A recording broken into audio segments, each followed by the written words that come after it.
श्री शिवाय नमस्तुभ्यम। जय महाकाल। दोस्तों, आज का यह शरद पूर्णिमा का दिन बहुत ही खास और महत्वपूर्ण है। आज का 28 अक्टूबर शनिवार का विशेष दिन। कहते हैं शरद पूर्णिमा के दिन माता लक्ष्मी धरती पर विचरण करने आती है, तो हमें उनके निमित्त कुछ ना कुछ उपाय करने चाहिए।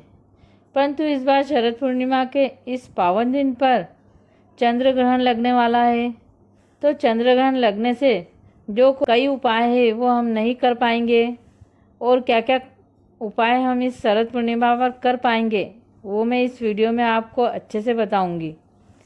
तो देखिए, वो कहते हैं ना, पूरे साल में जितनी भी पूर्णिमा होती है उनमें से शरद पूर्णिमा बहुत ही विशेष होती है। और ये विशेष क्यों होती है? क्योंकि माता लक्ष्मी धरती पर पधारती हैं और उनके निमित्त हम कुछ ना कुछ उपाय करते हैं। जो माता लक्ष्मी है इसलिए बहुत ही खास होती है। इसलिए इस शरद पूर्णिमा पर आपको सचेत रहना है और कोई भी गलती नहीं करनी है। देखिए, इस दिन जो चंद्रमा है वो अपनी पूरी 16 कलाओं से परिपूर्ण रहता है। जब चंद्रमा की रोशनी धरती पर पड़ती है तो अमृत की वर्षा होती है। लेकिन इस बार चंद्र ग्रहण है, तो इस शरद पूर्णिमा पर हमें 2 उपाय करने हैं। कब आपको खीर बनानी है और तुलसी दल का उपाय कब और कैसे करना है। देखिए, यह उपाय पूज्य पंडित प्रदीप मिश्रा जी की कथा से सुनकर ही मैं आपको समझाने की कोशिश करूंगी। देखिए, सबसे पहले जानते हैं कि पूर्णिमा तिथि कब है। ये जो पूर्णिमा तिथि है ये जानना बहुत ही ज़रूरी है, क्योंकि इस पूर्णिमा पर चंद्र ग्रहण होने वाला है। कब समाप्त होगा, चंद्र ग्रहण के पहले आपको क्या करना है और चंद्र ग्रहण के बाद में आपको क्या करना है, बिल्कुल ध्यान से और विस्तार से आप सभी समझना। तो पूर्णिमा तिथि 28 अक्टूबर को सुबह 4:17 पर शुरू होगी और 28 अक्टूबर सुबह 1:55 पर समाप्त होगी। शरद पूर्णिमा के दिन जो चंद्र ग्रहण लगेगा वो 28 अक्टूबर रात के 1:06 पर शुरू होगा और रात को ही 2:22 पर समाप्त होगा। तो दोस्तों, चंद्र ग्रहण का जो सूतक काल होता है वो 9 घंटे पहले से शुरू हो जाता है, यानी कि 28 अक्टूबर से के सूतक काल 4:25 से शुरू होगा। इसके बाद आपको कोई भी उपाय नहीं करना है। और कब तक नहीं करना है? रात के 2:22 तक। देखिए, आज पूर्णिमा के दिन अमृत की वर्षा हो रही है, किंतु वर्षा के समय लग रहा है चंद्र ग्रहण। अब यहाँ समझना दोस्तों, पहले तुलसी जी वाला उपाय, तो आप सभी को तुलसी पत्ते आपको पहले से ही तोड़कर रख लेना है।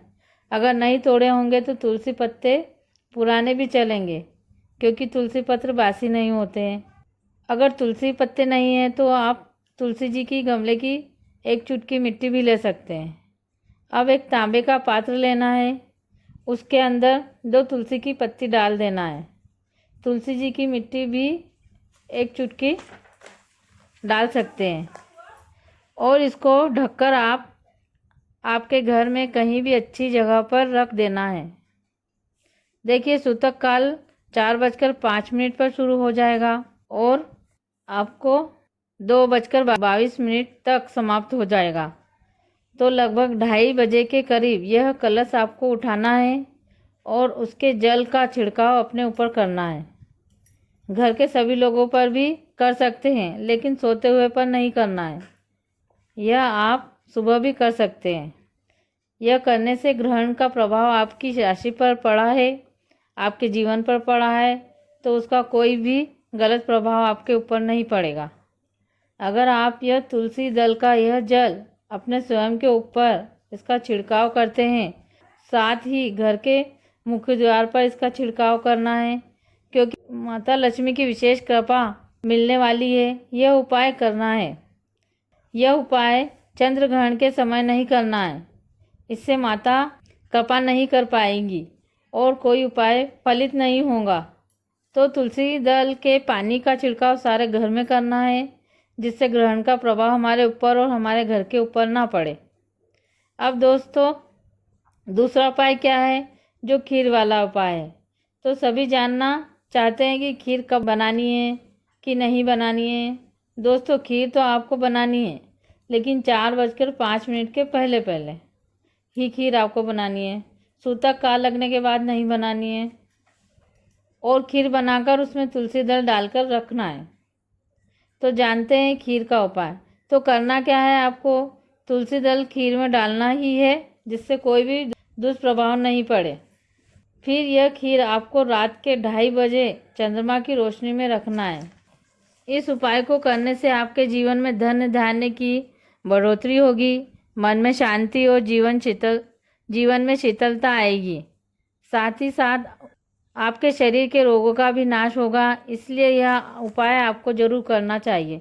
तो करना क्या है, खीर को चंद्रमा की रोशनी में रखने के बाद आपके ऊपर भी चंद्रमा की रोशनी पड़नी चाहिए और चंद्र दर्शन करेंगे। खीर में चंद्रमा की रोशनी खीर पर पड़ने से वह अमृत के समान होगी।